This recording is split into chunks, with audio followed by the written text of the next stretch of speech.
शांतनु का पुत्र मैं, माँ गंगा का लाल हूँ। कुरुवंश की तलवार मैं, हस्तिनापुर की मैं ढाल हूँ।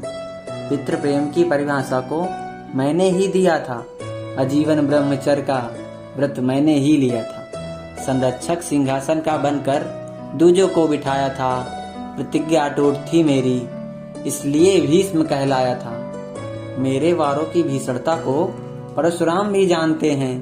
देवलोक के देवता भी मेरा सामर्थ्य मानते हैं। और मेरे रण कौशल से कोई था अनजान नहीं, और उस काल का कोई योद्धा था मेरे समान नहीं। कर्ण को युद्ध करने से रोका, क्योंकि पीड़ा मैं नहीं सह सकता था। कर्ण अर्जुन अगर सम्मुख आए तो कोई एक ही जीवित रह सकता था। सेनापति का पद भी दुर्योधन से मैंने इस शर्त से स्वीकारा था कि 10,000 का नितवध करूंगा, पर पांडवों को न मारूंगा। जितना टाल सका मैंने महासमर को टाला था। कैसे कटने देता उस बेल को जिसको मैंने ही पाला था। पर अखिलेश्वर से ज्ञान पाकर अर्जुन तो हर्षाया था। पाप नाश करने के लिए फिर उसने गांडीव उठाया था।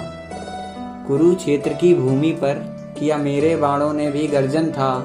कितने ही वीरों का मान मैंने किया वहां पर मर्दन था। वर्षा की बूंदों से मेरे तीर दिखाई पड़ते थे। कुछ वीर बचे, कुछ वीर कटे, कुछ वीर वहां पर मरते थे। कुरुक्षेत्र की भूमि पर कुछ ऐसा शौर्य दिखाया था। प्रतिज्ञा तोड़ माधव ने भी अपना शस्त्र उठाया था। अपनी की भूलों को मैंने वहां सुधारा था। जीत गया अगर युद्ध भी तो मैं तो खुद से ही हारा था। सरसैया नहीं वो अर्जुन की, मेरे कर्मों का फल वहां मिला था।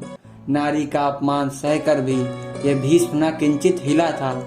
एक बात सुनो मैं तुमको सच यहाँ पर बतलाता हूँ। देवव्रत नाम मेरा, मैं ही भीष्म कहलाता हूँ। प्रतिज्ञा अडिग रही मेरी, इसलिए भीष्म कहलाया था। पर कर्मों का फल मैंने सरसैया पर पाया था।